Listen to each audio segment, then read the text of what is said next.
A long time ago, in a galaxy far, far away, they still had sports. Also reading. 3 scores to none after 2 lances. How in the fantastic voice acting am I supposed to understand a single word he's saying? Sir Ector must report at once, or forfeit the match. He's on his way. The announcer clearly has the high ground, but doesn't find it at all suspicious that the knight in question is leaning motionless against a tree, having the 2 dicks kicked out of him. You have to be of noble birth to compete. Wait, is the movie providing information about the world without making us read it on screen? Risky move, but just might work. Playing the entirety of We Will Rock You as if you'll gain some cool via musical osmosis. Also, while I do enjoy the anachronistic incorporation of modern songs into this movie, what I cannot abide is the tongue movements required to force an electric guitar noise out of this trumpet, which is legitimately what this movie wants us to believe. I will also not abide this crowd extra failing to master a boom boom clap. I've waited my whole life for this moment. You've waited your whole life for Sir Ector to himself to death. What would be Sir Excellent at CinemaSins?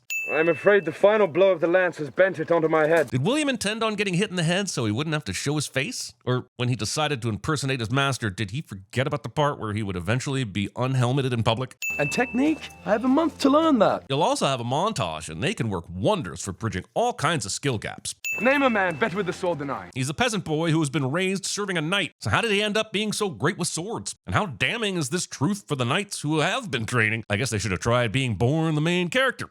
And I won't spend the rest of my life as nothing. That is nothing, and nothing is right where glory will take us. I can't tell you how many conversations I've had where I wish I had randomly happened upon a hanged man to perfectly illustrate the point I'm trying to make. Thinking your face will do a better job protecting your face than a shield. Using your teeth to pick out a thorn from your filthy foot instead of using your fingers, leaving it in there, or losing the entire foot. Chaucer? Geoffrey Chaucer? The writer? Being surprised that 3 random peasant-looking people aren't well read enough to know who you are. For a penny, I'll scribble you anything you want, from summonses, decrees, edicts, warrants, patents of nobility. Did you say patents of nobility? He sure did. You have to have biblical levels of luck to stumble upon a writer willing and able to help legitimize William's fake nobility. Kind of makes you wonder what their plan was if they hadn't bumped into Paul Bettany here. In case you confused it with tournament grounds, some other place that isn't the place they just told us they were headed to. Act as my herald and you'll receive a share of the winnings.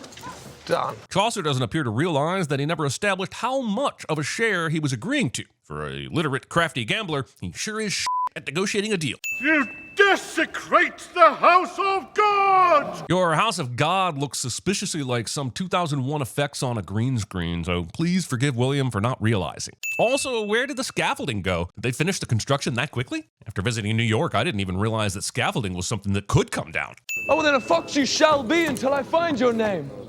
My foxy lady. Scene misses the opportunity to anachronize Jimi Hendrix. Sir Ulrich prevails, 5 strikes to 2! But at the start of the duel, the ref guy said, 10 blows by sword. Sir Ulrich to receive first. and I can't medieval math out a way that 5-2 makes sense. If it's just who gets the most hits out of 2 rounds, why not just say that? Where's the 10 coming from? It can't be the best out of 10 because 5-2 would mean there are 3 potential hits left, which means the other guy could conceivably pull out a draw, and this really matters, people. No! Money! America. No, they said you were great with horseshoes, but armor. The fact that you're a woman wasn't even mentioned. This reverse psychology gaslighting works. Cat's meat, hot wine! Cat's meat, hot wine! France. May I present Count Adhemar, winner of the joust in France and high champion at Saint-Emilion. Rufus Sewell plays Creepy Creeperson Creepshay. And I'm afraid I don't understand the rules. Then I shall educate you. Men. Also, should you bear a rider to the ground, you win his horse. We will see William dehorse many a horsed man in this movie, and yet nary a horse is exchanged on screen. And I refuse to allow movies to depend on my intelligence or imagination to fill in narrative gaps. I myself, Jocelyn, have never been unhorsed. Nor have I. Whatever the that means. Ulrich. Von Liechtenstein from Gelderland. Adhemar is a man of the world and leads an army in Europe, so why isn't he questioning why Ulrich sounds like an American doing an English accent instead of a Belgian doing an English accent? Your armor, sir. What about it? How stylish of you to joust in an antique. Villain has to do a mean girl, so the protagonist can underdog as hard as possible cliche. 3rd Earl of Warwick, Sir Thomas Colville. There was no 3rd Earl of Warwick called Thomas Colville, which you might argue makes sense considering this is the Prince of Wales in disguise, but I, an intellectual, would think it's smarter to take the name of a knight who actually existed. He spent a year in silence just to better understand the sound